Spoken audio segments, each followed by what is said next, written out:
Bismillahirrahmanirrahim. Welcome back, kiddos. Hope all of you are doing good. This is the second part of the series, ठीक है?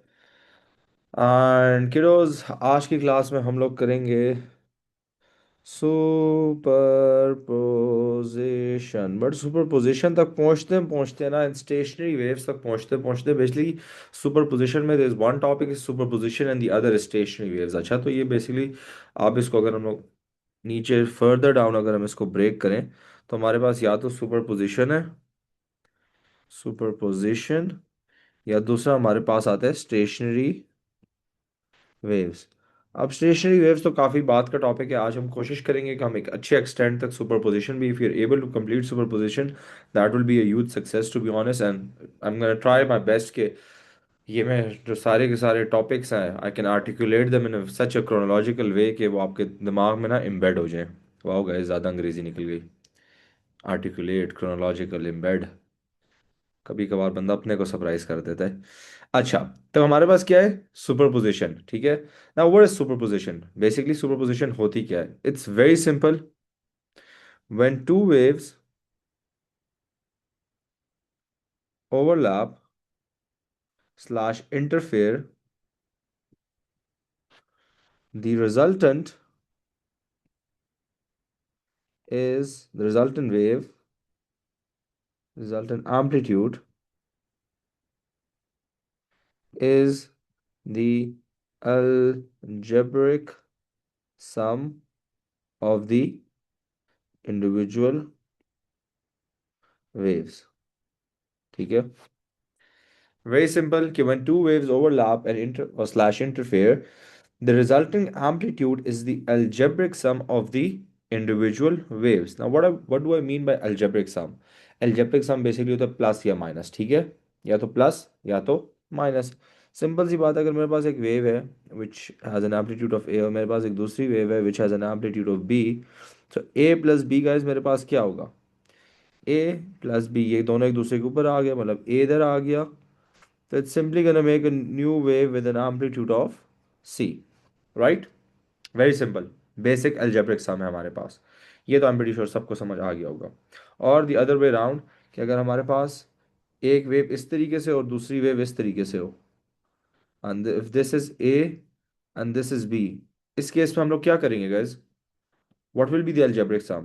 It's gonna be A minus B, right? A minus B which is equal to C, जिसका answer हमारे पास suppose ये आ जाता है. ये हमारे पास सी है. ठीक है. ये पॉइंट क्लियर है? Very simple in very straight forward words. Nothing physically physics मतलब अभी हमने कुछ नहीं किया, बिल्कुल बेसिक लेवल पे मैंने बता दिया. सुपर पोजिशन क्लियर हो गया बेसिक लेवल पे कि सुपर पोजिशन है क्या. कि दो वेव्स एक दूसरे के ऊपर आ रहे हैं, देर ओवरलैपिंग और देर इंटरफेयरिंग, एंड या तो उनके एम्पलीट्यूड्स माइनस हो रहे हैं या वो माइनस क्यों किया शायद देखें. एक वेव ऊपर की तरफ जा रही है, दूसरी वेव नीचे की तरफ जा रही है. थिंक ऑफ दिस एज के टू पीपल आर स्टैंडिंग. एक बंदा आप खड़े में मून, एक बंदा आपको इधर से खींच है, एक इधर से खींच है, तो नेट क्या होगा? दोनों को सब्ट्रैक्ट करेंगे ना. और इस केस में अगर आप इधर खड़े में और दोनों आपको एक ही साइड पे खींचे तो नेट क्या होगा? जी, clear? Guys I need a yes from everyone. That's like a simple, very simple असूल क्लास का. यस सबने बोलना होता है when I say clear. If I do not see a lot of yeses, I can just, remove the students that are inactive. क्या free class ही चल रही है, ज़्यादा क्या हो जाएगा? तो कहने का मकसद ये guys, be active in the class, ask as many question as you want. ठीक है. तो हमारे पास क्या हो रहा है? दोनों को हमने सब्ट्रैक्ट किया, ऐड कर दिया. But that is not how it actually happens. ठीक है. अच्छा, इधर एक और चीज़ मैं आप लोगों को ज़रा समझाता हूँ जो हमने पिछली क्लास में पढ़ी थी. उससे मैं आप लोगों को टॉपिक को रिलेट कर देता हूँ कि I is directly proportional to A square, right? हम लोगों ने पिछली बार पढ़ा था कि जब हमारा एम्पलीट्यूड और जो इंटेंसिटी है उसका हमारे पास प्रोपोर्शनैलिटी है, direct proportionality and then A square. ठीक है. Now let's suppose I have a wave A, and then I also have another wave A with an amplitude A. ये भी A है, ये भी A है. ठीक है. रिजल्टेंट मेरे पास क्या होगा गाइस? 2A होगा. ऐसा ही है. My resultant is simply gonna be 2A. क्या करूं? वेव थोड़ी बड़ी बनाऊं. जूम इन कर देता हूँ, ये ले. ठीक है. तो मेरे पास रिजल्टेंट क्या आया? माई रिजल्टेंट इज 2A, राइट? ना if your amplitude in this case, ये थोड़ी सी पता नहीं वेव खराब क्यों बन गई. ये हमारे पास जब एम्पलीट्यूड डबल हो रहा है तो what will happen to the intensity guys? Intensity पे क्या फर्क पड़ेगा? अगर आपका एम्पलीट्यूड डबल हो रहा है तो आपकी इंटेंसिटी पे क्या फर्क पड़ेगा? It will increase 4 times। No, it will not double kiddos. याद रखें, जो बच्चे डबल कर देते हैं ना, आपके पास जितने सारे वो है ना, जितने भी हैं सारे के सारे रिलेशनशिप इंटेंसिटी वाले, उन सब के सब में स्क्वायर आता है, ठीक है। I is directly proportional to A square, I is directly proportional to F square, या I is inversely proportional to D square, ठीक है। सब में स्क्वायर है तो हमेशा तो आपके पास आंसर स्क्वायर ही आना चाहिए, मतलब परफेक्ट स्क्वायर होना चाहिए, 4 होना चाहिए। X Y G. Anusha, basically what I was where it started from, कि I have two waves which each of them have an amplitude of A and I'm adding them up. Okay, ये एक दूसरे के ऊपर super impose हो गए, ये overlap हो गए और इनका एम्पलीट्यूड ऐड अप हो गया। तो मुझे बताएं सबसे पहले, अगर ये A और A का एम्पलीट्यूड ऐड अप होगा तो कितना बनेगा? 2A बनेगा ना, क्योंकि मैंने आपको थोड़ी देर पहले बताया simple algebraic sum. Algebraic sum क्या होता है? A plus A which is 2A, ठीक है। अब मेरे पास जब एम्पलीट्यूड डबल हो गया तो इंटेंसिटी के साथ मेरे पास क्या रिलेशन है? Intensity is directly proportional to A square, ठीक है।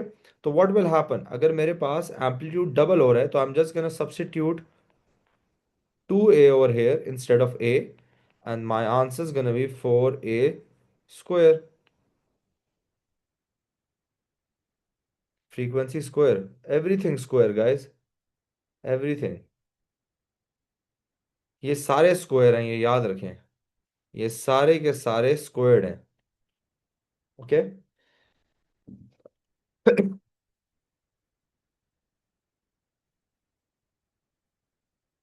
नेक्स्ट। खैर, ये तो बड़ा बेसिक सा था। अब guys, D stands from distance from the source। अच्छा, now guys we have two types of interferences। अच्छा, two types of interference। या मेरे पास कंस्ट्रक्टिव होती है, या मेरे पास डिस्ट्रक्टिव होती है, ठीक है। अब मैं आपको पहले अगर इसके मैं सारे पॉइंट्स लिखवा दूं, कंस्ट्रक्शन में क्या होता है, डिस्ट्रक्शन में क्या होता है, तो वो आपको कंफ्यूज करेंगे। पहले मैं आपको सिंपली समझाता हूँ, फिर हम उसको थोड़ा डिस्कस भी कर लेते हैं, ठीक है। अब मुझे बताएं, ये मेरे पास एक वेव है, ठीक है, this is wave one, and then I have another wave, this is wave to.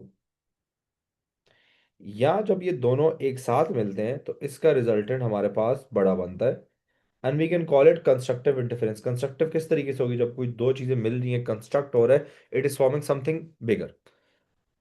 ये दो वेव्स मैंने आपके सामने बनाई है। अब आप लोग मुझे बताएं कंडीशंस फॉर कंस्ट्रक्टिव इंटरफेरेंस क्या होनी चाहिए। Look at these two waves. इन दो वेव्स को गौर से देखिए, मैं जरा जूम इन करके दिखा देता हूं। इन दो वेव्स में आपको क्या क्या सेम लग रहा है? कि इसकी कंडीशंस, क्या कंडीशंस आपको नजर आ रही हैं? These are two different waves. इसमें अब आप लोग फेज डिफरेंस सोचें, फेज डिफरेंस वाले कॉन्सेप्ट पे जाएं। सही है। मैमून, आपका एक पॉइंट करेक्ट है। एक और, एक बड़ी सिंपल सी जो नजर आ रही है, जो फिजिक्स वाला ना भी हो तो उसको सिर्फ नजर आ रही है। कंस्ट्रक्टिव इंटरफेरेंस की सबसे मेन जो कंडीशन होती है guys, that is in always remember, crest join together. Good job Maimoon. Crest meets crest, trough meets trough, ठीक है। Crest coincides with crest and trough coincides with trough, ये बात एक मेन पॉइंट है। तो वो जॉइन तो नहीं, क्या मतलब अल्मास? जॉइन तो नहीं, सेम पोजीशन पे आए हैं वो, सेम पोजीशन पे, सेम टाइम पे सेम पोजीशन पे आए हैं वो, and that is how it adds up. Okay. तो सबसे इंपॉर्टेंट पॉइंट, अब डिस्ट्रक्टिव की बात कर लेते हैं। ये मेरी एक वेव है, ये मेरी दूसरी वेव है। रिजल्टेंट इनका कुछ इस तरीके से बनता है, ठीक है। अब मुझे इसको देख के बताएं क्या पॉइंट आना चाहिए। पहला पॉइंट क्या होना चाहिए डिस्ट्रक्टिव इंटरफेरेंस का? The very first point that you need to know, destructive interference का क्या होगा? Crest meets trough and trough meets crest. ये पॉइंट क्लियर हो गया सबको, दोनों साइड्स पे? This is the main point. अगर आपको ये समझ आता है तो आपको बाकी आगे पॉइंट्स समझ आएंगे, ठीक है? चलिए अब जरा पॉइंट नंबर। नहीं मेमून, वो जीरो तब होगा जब आपके पास दोनों के दोनों का एम्पलीट्यूड सेम होगा। लेकिन इट्स बेसिक अलजेब्रिक, मैं आपको बार बार कह रहा हूँ। लेट्स सपोज इसका एम्पलीट्यूड 2 है और इस ब्लू वाले का 3 है, तो इसका कितना होगा? 5। Basic algebraic 2 + 3। या मेरे पास एम्पलीट्यूड 4 है या मेरे पास एम्पलीट्यूड 2 है। बताएं इसका रिजल्टेंट एम्पलीट्यूड कितना होना चाहिए इधर? 2 होना चाहिए, right? 4 - 2। That is what basic algebraic superposition की डेफिनेशन पे वापस एक बार जाते हैं कि when two waves overlap or interfere, the resulting amplitude is the algebraic sum of the individual waves। बस इतना सा। ओके जी, is that clear to everyone? तो हमारे पास इस केस में क्या हो रहा है? Crest meets trough and the trough meets the crest. अच्छा, अब नेक्स्ट चीज पे जाते हैं। अब जरा फेज डिफरेंस का एक पॉइंट लिखना चाहता हूं मैं इधर। 2 2 phase difference for constructive interference, what should it be? Phase difference, I want a crest to meet a crest, I want same position। जरा वापस ऊपर वाले हम जरा देखें guys, for all of you those can join the last class, थोड़ी पुरानी बातों को समझें। मैं कहता हूं मेरे पास एक पॉइंट ये है, ठीक है, और मैं चाहता हूं दूसरी वेव का भी एक पॉइंट यही हो, इसी पॉइंट पे फॉर कंस्ट्रक्टिव, ठीक है, कंस्ट्रक्टिव इंटरफेरेंस के लिए। देखिए, ये n wavelength where n is equal to even ना, ये आपने शायद whatever you name is, आपने एक चीज याद की हुई है, आपको एक चीज क्लियर नहीं है, ठीक है? तो उमर, अच्छा वो करते हैं। किडो, व्हाट आई वांट इज कि ये मेरे पास एक ब्लू वेव है, दूसरी मेरे पास व्हाइट वेव है, इधर कंस्ट्रक्टिव इंटरफेरेंस हो रही है, ये तो सबको क्लियर है ना? क्रैश और क्रैश मिल रहा है, ये बात सबको क्लियर है ना? ठीक है। अब आप लोग मुझे बताएं what will be the phase difference between these two point. इसको मैं पॉइंट ए कह देता हूं, इसको मैं पॉइंट बी कह देता हूं। What will be the phase difference between A and B? Zero. It's gonna be zero, क्योंकि दोनों पाई/2 पे हैं। Do you guys get that? दोनों एक ही पोजीशन पे हैं, तो that is why the phase difference is gonna be zero. तो हमारे पास कंस्ट्रक्टिव इंटरफेरेंस में क्या होती है? Phase difference is always zero. ये बात क्लियर हो गई शिजा तो सबको? कंस्ट्रक्टिव इंटरफेरेंस में मेरी फेज डिफरेंस जीरो होती है, क्योंकि दोनों वेव्स एक ही पॉइंट पे हैं, दोनों का क्रेस्ट एक ही पॉइंट पे आके मीट कर रहे हैं, विच इज पाई/2। अब ये बात मैं आप लोगों को सिर्फ लिखवा भी सकता था, बट गाइस समझना जरूरी है, थोड़ा कॉन्सेप्ट क्लियर करें। ऑफ कोर्स रटा रटाई चीजें विल हेल्प यू, मैं ये नहीं कहता। नहीं मेमून, आप दो अलग वेव से भी फेज डिफरेंस कर सकते हैं। फेज डिफरेंस बेसिकली बताता है कि जो दो पॉइंट्स हैं वो इस, ये जो एक्स एक्सिस पे हैं इस पे किस डिफरेंस पे है, बस। फेज डिफरेंस ये बताता है कि what is the difference between the position ये on the X axis, not on the Y Y axis, ये मेरी बात याद रखें।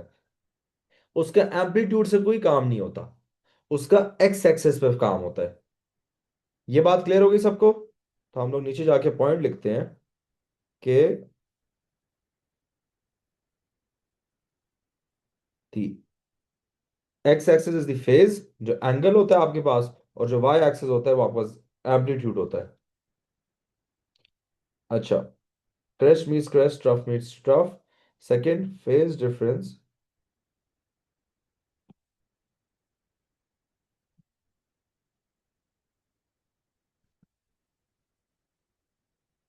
पाई इज इक्वल टू जीरो, या even multiples of pi. Now what do I mean by even multiples of पाई?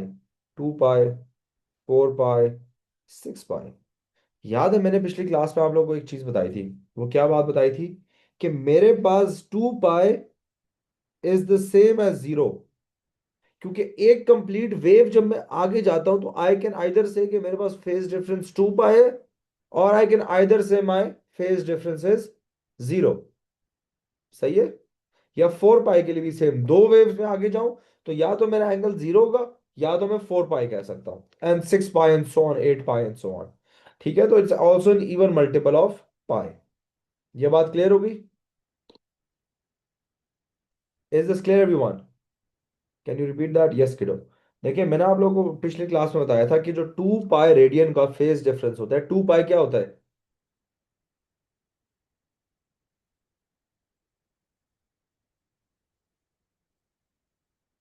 देखिए, पहले मेरी बात सुने आप लोग। अगर आप लोगों ने लास्ट क्लास नहीं ली हुई ना, तो this class is not for you. ठीक है? मुझे कुछ लग रहा है कुछ ऐसे बच्चे हैं जिनको पिछली क्लास का नहीं पता। ठीक है, तो वो पहले जाके पिछली क्लास देखें। I am not gonna be answering पिछली, अगर क्लास के बाद में क्वेश्चन आंसर करना भी शुरू कर दूं ना, तो ये क्लास बहुत लंबी चलेगी। आई लव आंसरिंग क्वेश्चन, उसमें मुझे मसला नहीं है।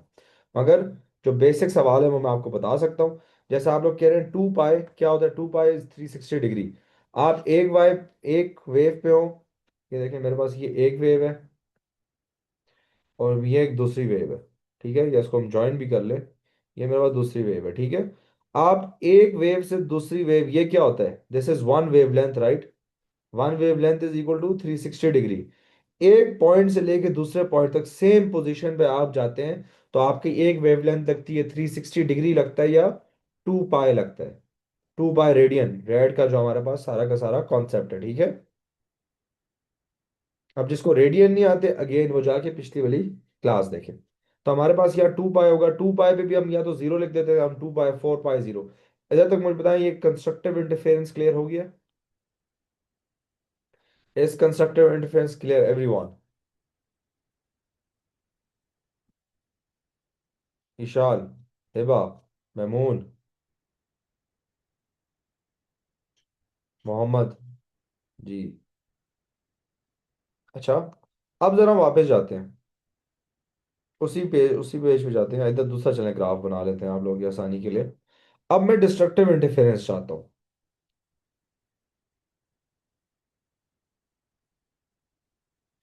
ये मेरे पास एक वेव है, ये मेरे पास दूसरी वेव है।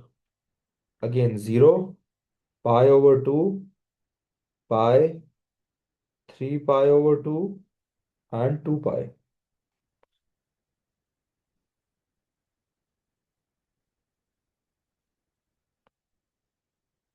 जी, अगर आप दूसरी वेव पे 2 पाई आगे जाएंगे तो आप सेम पोजीशन पे आ जाएंगे हमेशा। ये याद रखें, ठीक है? अच्छा, अब इस केस में what should be the phase difference? दो क्रेस्ट के बीच में, पॉइंट नंबर ए और पॉइंट नंबर बी के बीच में क्या फेज डिफरेंस है? हम लोग क्रेस्ट टू क्रेस्ट करते हैं, ट्रफ टू ट्रफ करते हैं। तो क्रेस्ट टू क्रेस्ट हमारे पास क्या फेज डिफरेंस आ रही है किडोज इधर? What is the phase difference between point A and B? What is the, no, point A and B. Yes, pi. Guys 180 नहीं, पाई। ये आपने रेडियन में बात करनी होती है, एंगल्स में बात नहीं करनी होती है। अच्छा, ये मेरी पहली बात याद रखें। जो आपका फेज डिफरेंस का कॉन्सेप्ट है वो आप रेडियन में करते होते हैं, वो तो मैंने आपको स्टार्ट में पाई कर डिग्रीज करवाया था टू मेक यू अंडरस्टैंड। फिर उसके बाद से देखें हम सारा सब कुछ पाई में कर रहे हैं। आपने अपना दिमाग पाई में ट्यून करें, ठीक है? कि जब मैं पाई बोलूं तो आपके दिमाग में 180 खुद आ जाए, मुझे 180 बोलने की जरूरत ना पड़े।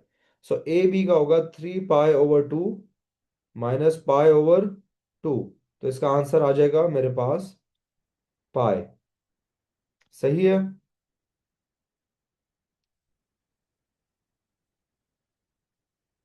क्लियर हो गया?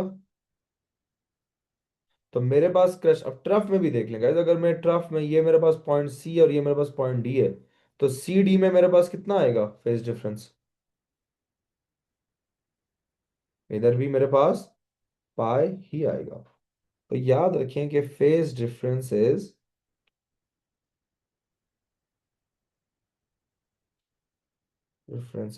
पाई, या इज ऑलवेज अ या ओवर हियर। मुझे जरा इसको थोड़ा नीचे करने दें।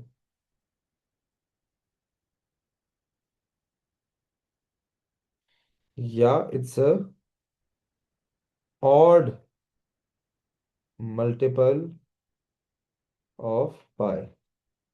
Do not annotate on the screen. Phase difference negative हो सकता है। फेज डिफरेंस नेगेटिव इस किडो क्या मतलब कैसे बनी?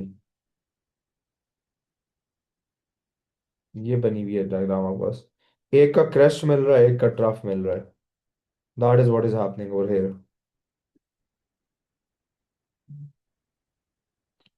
या it's an odd multiple of pi. Pi होगा 3 पाई होगा, 5 पाई एंड सो ऑन। ठीक है, इधर तक मुझे बताएं सबको क्लियर हो गया?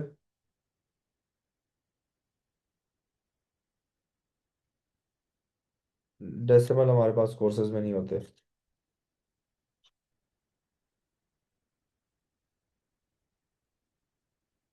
Yes, every point on the wave will have a phase difference of pi.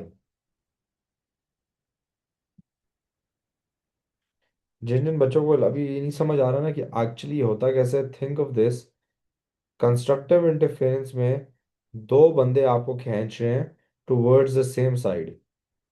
Destructive में आपको एक लेफ्ट की तरफ खींच रहा है, एक राइट की तरफ। This is A, this is B, तो इधर क्या होगा? बी माइनस ए होगा ना। और इधर ए और बी होगा तो इधर क्या होगा? A plus B. This is constructive and this is destructive. This is how it works. ठीक है, इधर तक सारे पॉइंट्स क्लियर हो गए हैं कंस्ट्रक्टिव इंटरफेरेंस और डिस्ट्रक्टिव इंटरफेरेंस के? चलो, गुड जॉब।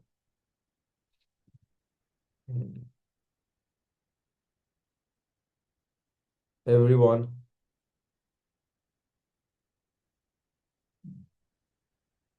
चले, मैंने कहा काफी डिटेल में भी कर लिए। अब गाइस हम एक और चीज पढ़ते हैं। इधर आप लोग .33 दोनों के लिए लिख लें। नहीं, आपके पास वो कोर्स में नहीं है। होता है, फेस डिफरेंस हो सकता है, आपके पास कोर्स में नहीं है।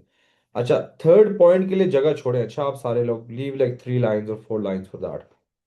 मैं एक आपको पहले कॉन्सेप्ट पढ़ाऊंगा, फिर मैं उस पर आऊंगा।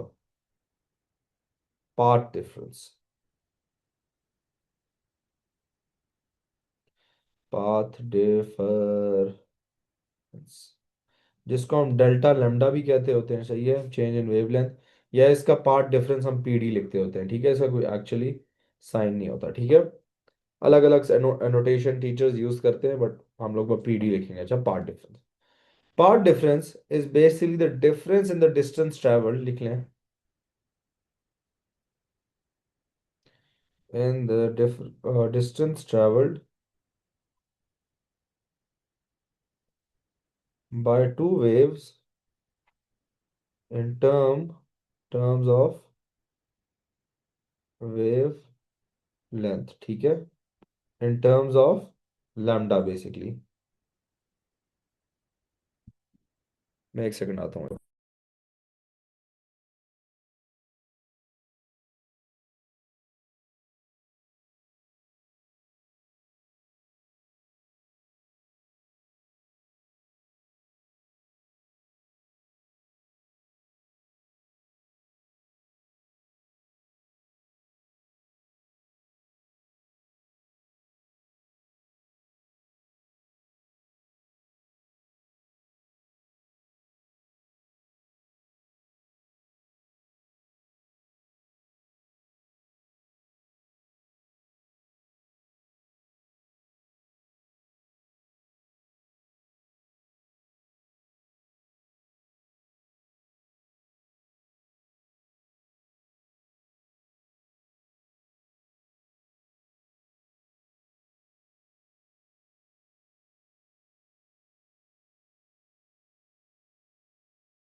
अच्छा, what was I saying?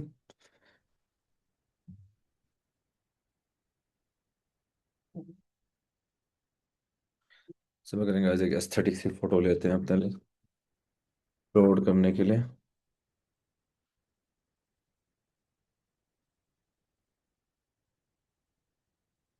अच्छा, क्या सवाल भी पूछा था, difference in distance travelled by two waves in terms of, writing guys थोड़ी सी मेरी प्यारी नहीं है, बाकी तो कोई मसला नहीं है, इन टर्म्स ऑफ वेवलेंथ, ठीक है।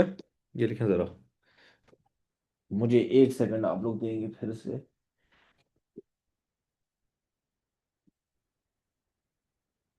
गाइस आप लोग के कॉलेज स्कूल्स में आपके कोर्सेज खत्म हो गए हैं नहीं, और अभी का स्किल स्टिल कुछ रहता है।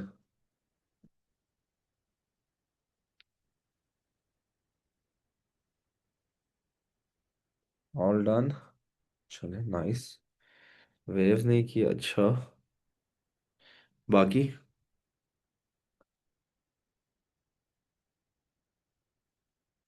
Still doing waves. आप लोग क्या टीचर्स ने आपको इलेक्ट्रिसिटी पहले करवा दी है, वेव्स बाद में छोड़ दिए सबके टीचर्स ने, सबके टीचर्स।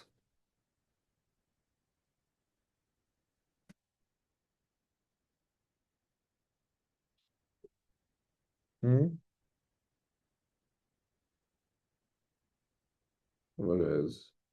एक एस्थेटिक सी फोटो भी चाहिए होती है ना, स्टोरी पे लगाने के लिए। हमारा तो पूरा M1 पड़ा है, अच्छा माशाल्लाह जी माशाल्लाह, बड़े कीमती आप लोगों के टीचर्स हैं, बड़े अच्छे। अच्छा, पार्ट डिफरेंस। ना पार्ट डिफरेंस गाइस देखिए, मेरे पास बड़ा सिंपल सी बात है। ये मेरे पास ए है, ये मेरे पास बी है, दोनों जाते हैं पॉइंट सी तक। तो इनका पार्ट डिफरेंस कितना होगा? लेट सपोज ये डिस्टेंस एक्स ट्रेवल करता है, ये वाई करता है। मैं आपको वैल्यूज दे देता हूँ, ये 15 मीटर जाता है और ये 18 मीटर जाता है, ठीक है। तो क्या होगा? पार्ट डिफरेंस कितना होगा मेरा? 18 - 15, 3 मीटर।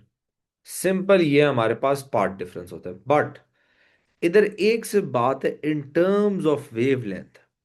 लेट सपोज मेरे पास इस केस में वेवलेंथ थी 2 मीटर्स, तो मैं क्या करूंगा, मैं पार्ट डिफरेंस को 2 पे डिवाइड कर दूंगा, ठीक है। तो मेरे पास आंसर क्या आएगा? 1.5 लैम्डा। उल्टा बोल दिया आपने मैमून, 1.5 लैम्डा। सही है, 3m/2 = 1.5 लैम्डा। क्लियर हो गया जी? क्लियर।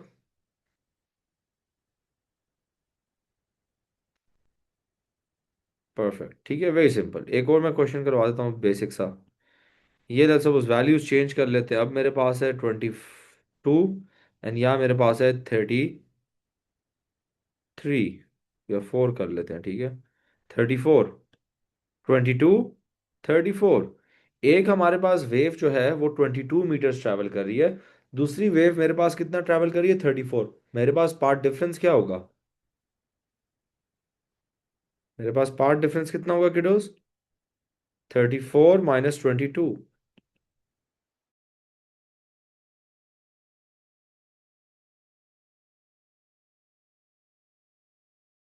टर्म्स ऑफ वेवलेंथ देना होता है, ये याद रखें। आंसर आपने हमेशा वेवलेंथ के टर्म्स में देना होता है। तो किसी को किसी चीज के टर्म्स में अगर हमने कन्वर्ट करना है तो क्या करते हैं? वी जस्ट डिवाइड दैट, ठीक है, over 2, which is 6 lambda. Clear हो गया जी?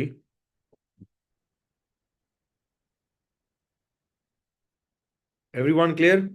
ये पूरा पार्ट डिफरेंस है, there is nothing else to it, ठीक है। नहीं, इस तरीके देखें, ये जितना मैंने आपको अभी तक पढ़ाया है ना, अभी तक ऑलमोस्ट इस पे क्वेश्चन नहीं आते, but this is the base for जिस चीज पे क्वेश्चन आते हैं।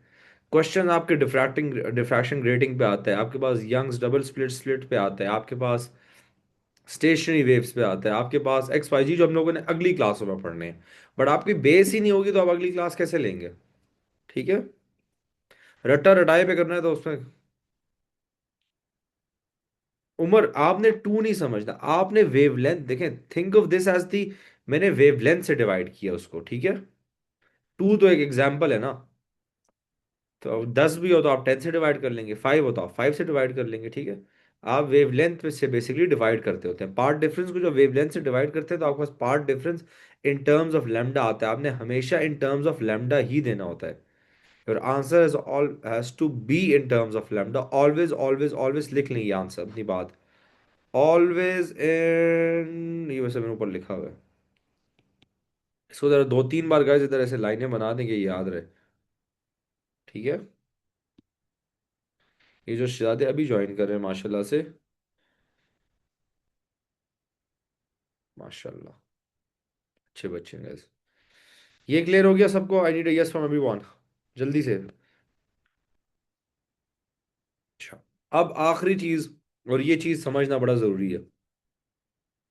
One wavelength is equal to कितना डिग्री? एक वेव हमारे पास कितने डिग्रीज होती है?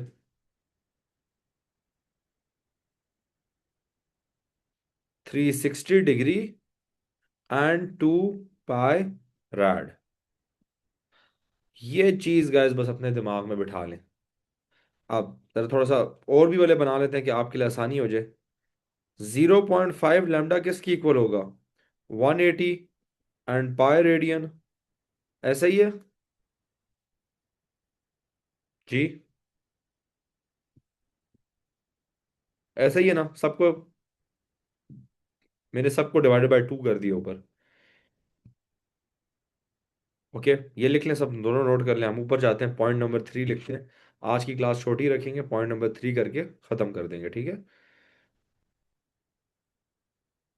अब चलिए ऊपर चलते हैं, पॉइंट नंबर 3। हम लोगों ने कहा था कि जब फेज डिफरेंस हमारे पास जीरो होती है तो हमारे पास क्या होता है? कंस्ट्रक्टिव इंटरफेरेंस होती है। तो हमारे पास, अच्छा इधर जीरो का भी वैसे लिख लें, 0 lambda is equal to 0 degree is equal to 0 pi, ठीक है। ये वाला भी लिख लें, सब कुछ जीरो है तो मतलब जीरो ही है। तो हमारे पास थर्ड पॉइंट क्या होता है गाइस, कि when the phase difference, sorry path difference not phase, part difference is zero, 0 lambda, path difference जब 0 लैम्डा होता है, या इधर एक दूसरा है, या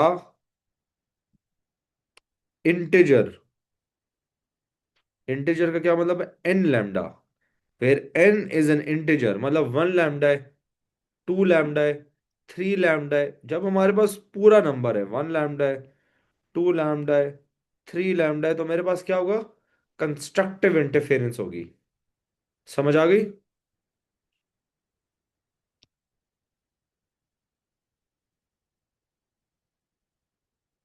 clear everyone?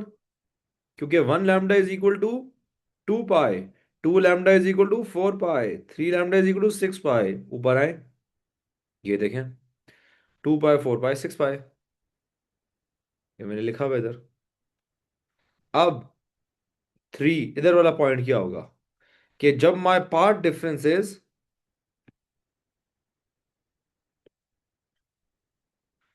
Part difference is 0.5 lambda. 0.5 lambda का क्या मतलब है? Potential difference is equal to 0.5 का क्या मतलब है मेरे पास? 180, मतलब पाई, मतलब मेरे पास जो इधर आंसर आएगा वो कभी भी इंटीजर नंबर नहीं होगा। इंटीजर का मतलब पता है ना? 1 2 3 4 5 6 7 8 9 10 11 12 13 14 15 16 17 18 19 20। अच्छा मुझे भी गैस 37 तक उर्दू में आती है, उसके बाद मेरी वो खराब हो जाती है गिनती। बट खैर, कमिंग टू द पॉइंट, कि हमारे पास क्या है इधर, जो पार्ट डिफरेंस है दैट इज 0.5 लैम्डा, 0.5 लैम्डा। अब 0.5 लैम्डा को हम कन्वर्ट करें मल्टीपल में, तो मल्टीपल में याद रखिए it is n + 1/2 bracket lambda. मतलब मेरे पास आंसर आइदर आना चाहिए 1.5 lambda, 2.5 lambda, 3.5 lambda, cuz we always need that extra पाई। देखिए 1 का क्या मतलब होता है? 2 पाई, और ये जो 0.5 है इसका मतलब पाई, तो देखें 3 पाई बन गया। 2 का मतलब है 4 पाई, और ये आधा एक्स्ट्रा हो गया तो ये 5 पाई, एंड सो ऑन 7 पाई इधर आ जाएगा आगे। ये जो मैंने ऊपर लिखा हुआ है, पाई, 3 पाई, 5 पाई, 7 पाई एंड सो ऑन, ठीक है। तो हमारे पास जो पार्ट डिफरेंस होता है वो जब भी हमारे पास, वैसे इसको टीचर्स डेसिमल नहीं लिखते थे, इसको हम लोग कहते होते हैं मिक्स्ड फ्रैक्शन। मतलब ये इस तरीके से लिखा होता है, 1/1/2 लैम्डा। ठीक है। या लेट्स सपोज 2/2 ओवर नहीं होगा, 1/2 लैम्डा। अब मिक्स फ्रैक्शन तो मेरे शहजादों को खोलने आती है ना, 2 × 2 4, 4 + 1 5, 5/2 lambda is 2.5 lambda. Such such guys, दिल से बड़े सच ही बताएं, किसको मिक्स फ्रैक्शन खोलने नहीं आती थी, या किसको आती थी? भूले हुए थे ना? और नहीं आती ना शहजादे, सबको नहीं आती ना, मुझे पता है ना। हमने ऐसे ऐसे शहजादे देखे हैं, हम अपनी हम लोग क्लासों में देखते हैं कि ये चीज़ें भी भूली होती हैं उनको। सो पार्ट डिफरेंस मेरे पास कितना होगा, या तो 0.5 होगा, या तो मेरे पास जो मैंने बाकी ये सारे के सारे लिखे हुए हैं। ठीक है। Is this clear? आज का हमने जितना किया क्लियर हो गया?